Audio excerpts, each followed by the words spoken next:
T20 உலகக்கோப்பை முதலாவது அரையிறுதி ஆட்டத்தில் தென் ஆப்பிரிக்கா நியூசிலாந்து அணிகள் இன்று பலப்பரீட்சை நடத்த இருக்கிறது. இரு சமபலம் வாய்ந்த அணிகள் மோதுவதால இந்த போட்டி மீது எதிர்பார்ப்பு எகிரி இருக்கிறது.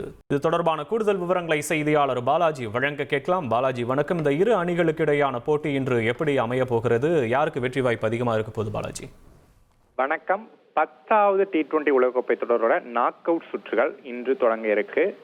கொல்கத்தா ஈடன் கார்டன் மைதானத்தில் நடக்க போற முதலாவது அரையிறுதி ஆட்டத்துல சமபலம் வாய்ந்த தென்னாப்பிரிக்கா மற்றும் நியூசிலாந்து அணிகள் மோத இருக்காங்க. T20 உலகக்கோப்பை தொடர் இந்தியா மற்றும் இலங்கையில் நடைபெற்று வருது. இந்த தொடர் தற்போது இறுதி கட்டத்தை எட்டியிருக்கு அப்படின்னு சொல்லலாம். இன்றைய நாளிலிருந்து அரையிறுதி ஆட்டங்கள் தொடங்குது. இதுல தோல்வியே காணாமல் லீக் சுற்றுல பார்த்தோம்னா தென்னாப்பிரிக்கா ஆடின 7 ஆட்டத்திலுமே வெற்றி பெற்றிருக்காங்க. அவங்க தோல்வியே காணாமல் 7 போட்டிகள் தொடர்ச்சியாக வெற்றி பெற்று அரையிறுதிக்கு முன்னேறியிருக்காங்க.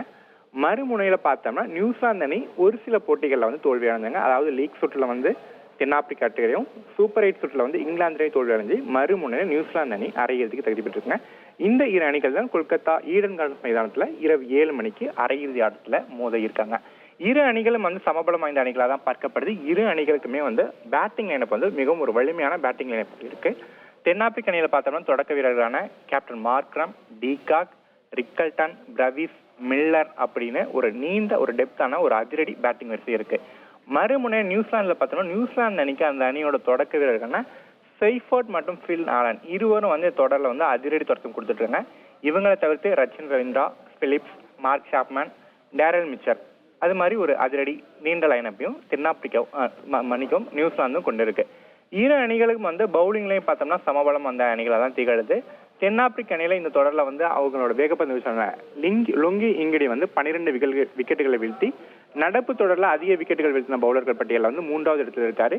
இது மட்டுமின்றி ஆல்ரவுண்டரான கார்பின் போஸ் மற்றும் மேக்ரோ யான்சன் 2 பேருமே எதிரணி பேட்டர்களுக்கு ஒரு மிகச்சிறந்த நெருக்கடியை கொடுத்துட்டு வராங்க. அது தென்னாப்பிரிக்கா மிக ஒரு பக்கபலமா பார்க்கப்படுது.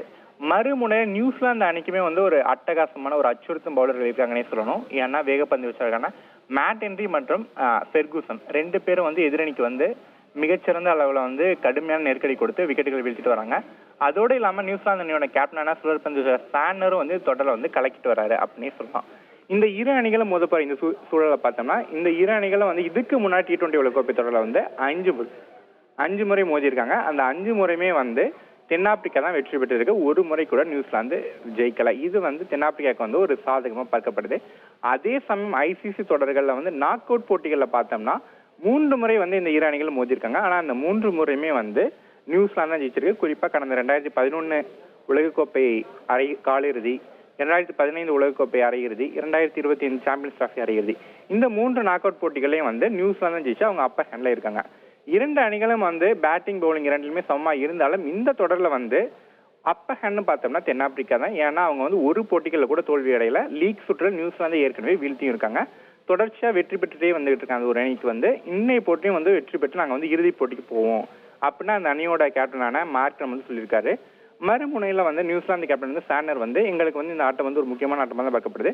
எங்களால் முடிஞ்ச பெஸ்ட்டை கொடுத்து நாங்களும் இறுதி போட்டிக்கு முன்னேற ட்ரை பண்ணுவோம் அப்படின்னு அவரும் சொல்லியிருக்காரு. இந்த இரு அணிகளுக்குமே ஃபேன் பேஸ் பாத்தீங்கன்னா எக்கச்சக்கமா இருக்கு. தென்னாப்பிரிக்காவுக்கும் சரி நியூசிலாந்துக்கும் சரி இந்திய அளவுலையும் ரசிகர்கள் அதிக அளவுல இருக்காங்க. அதனால ஏதோ ஒரு அணி இறுதி போட்டிக்கு தகுதி பெற்றுரும். குறிப்பா இந்த 2 அணிகளுமே ஒயிட் பால்ல ஒரு சோக்கர்ஸ் அப்படின்னு ஒரு ரசிகர்கள் சொல்றது உண்டு. ஏன்னா நாக் அவுட் சுற்றுல தோத்துருவாங்க அந்த மாதிரி ஒரு விமர்சனங்கள் வைக்கப்பட்டிருந்தாலும் இந்த இரு அணிகளும் மோதுறதால இந்த இரு அணிகள்ல ஏதோ ஒரு அணி இறுதி போட்டிக்கு முன்னேறிடும் அப்படிங்கிற ஒரு மகிழ்ச்சி ரசிகர்கள் இருக்காங்க. யார் இறுதி போட்டிக்கு முன்னேற போறா அப்படிங்கறத இன்று தெரிஞ்சிடும். உங்களுடைய விவரங்களுக்கு நன்றி பாலாஜி. உங்கள் தந்திவன் தொலைக்காட்சியில் காதலும் கலகலப்பும் நிறைந்த ஒரு புத்தம் புதிய ஃபேண்டசி தொடர் ராஜா ராணி தினமும் இரவு 8 மணிக்கு.